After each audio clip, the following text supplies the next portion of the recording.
Welcome back to Speaking History, where we dive deep into the stories of the past to uncover the truth behind the myths.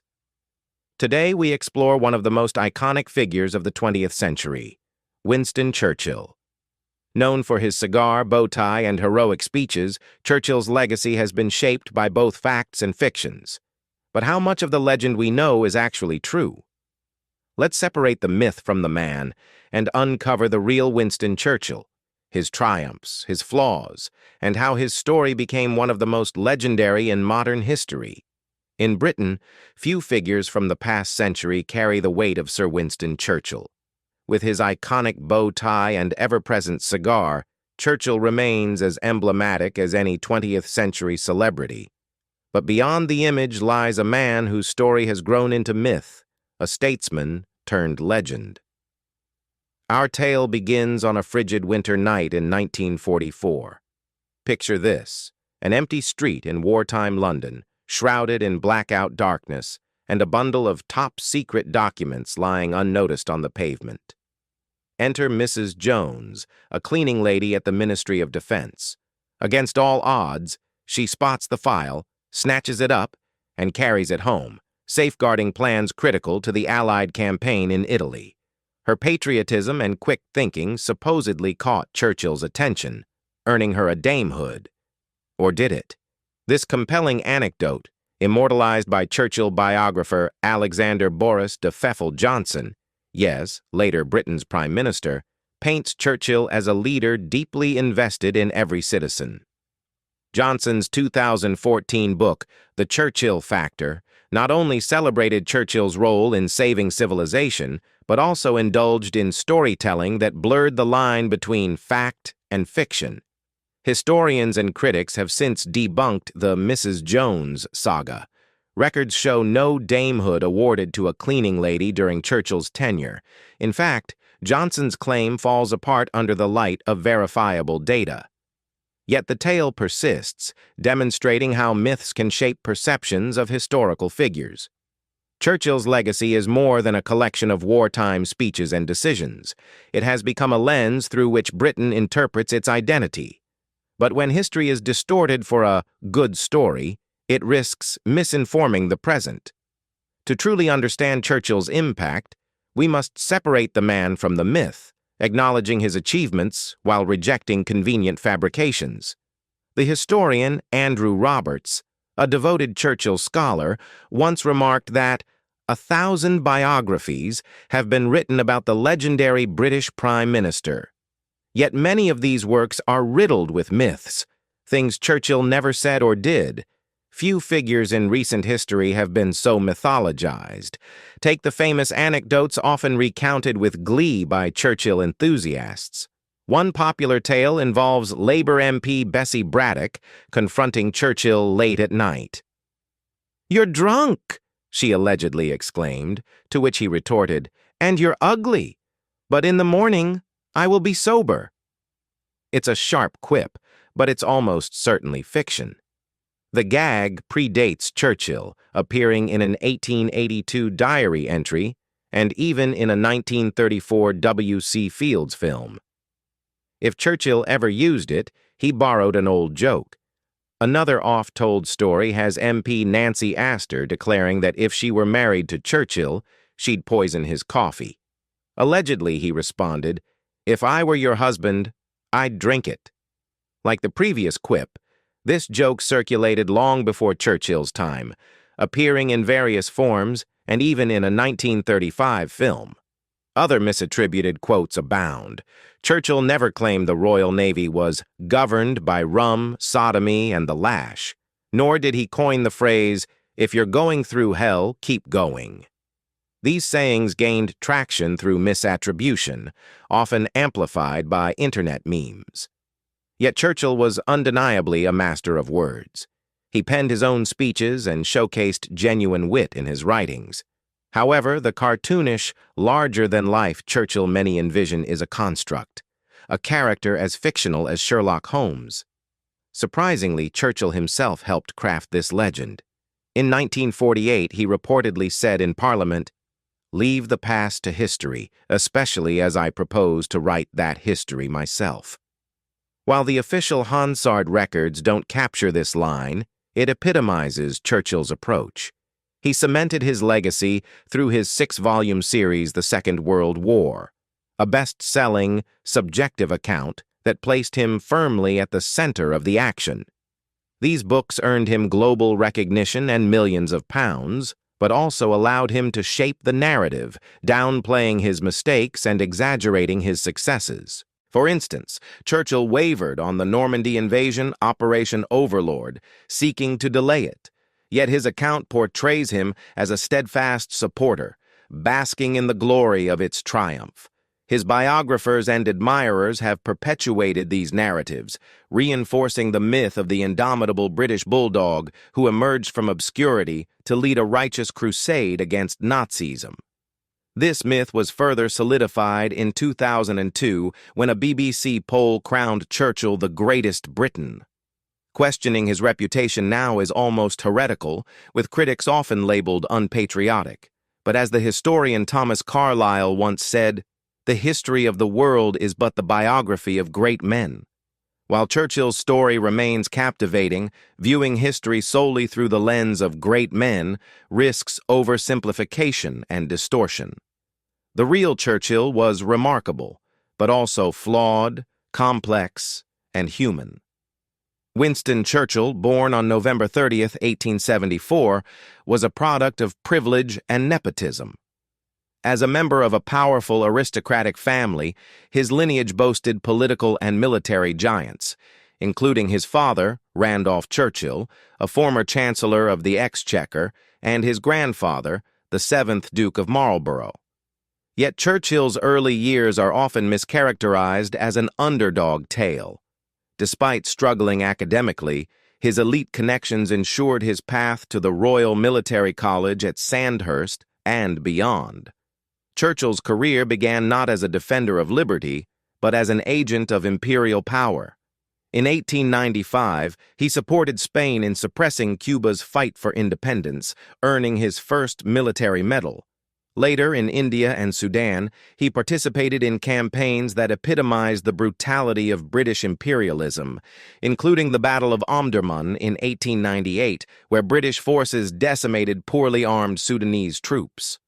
While he admired their bravery, Churchill's loyalty lay firmly with the empire. A master of self-promotion, Churchill used his aristocratic background and talent for dramatizing events to carve a name for himself. During the Boer War in 1899, he escaped a POW camp, transforming himself into a media sensation and paving the way for his political career. By 25, he was a conservative MP, only to switch to the Liberal Party in 1904 when political winds shifted. By 33, he was the youngest cabinet minister since 1866. Churchill's political ascent was driven by ambition and aided by his wife Clementine, a staunch liberal and his closest advisor. Despite his inconsistent ideologies, Clementine's influence steered him toward progressive reforms, including welfare initiatives and changes in criminal justice. Yet, his career was marred by contradictions, from opposing women's suffrage to later supporting it when politically expedient. Churchill's obsession with optics often led to missteps. During the siege of Sydney Street in 1911, he personally intervened, creating a media spectacle that backfired. His wartime leadership as First Lord of the Admiralty during World War I further revealed his flaws. His disastrous Gallipoli campaign in 1915 resulted in massive losses and his demotion, though Churchill later spun the failure as a misunderstood triumph. Through triumphs and missteps, Churchill's journey was far from a destined path. His story, though inspiring in parts, was a complex interplay of privilege, ambition, and the ever-present shadow of empire. In the summer of 2020, as Black Lives Matter protests erupted in London, fears of activists targeting Churchill's statue outside Westminster began to swirl. Some fears were real, others seemed deliberately stoked. Amidst the COVID-19 crisis and recovering from his own health scare, Prime Minister Boris Johnson leapt to Churchill's defense, seizing the moment to rally his political base. On Twitter, he called the statue a permanent reminder of Churchill's achievement in saving this country and Europe from fascist and racist tyranny. He insisted, "We cannot edit or censor our past."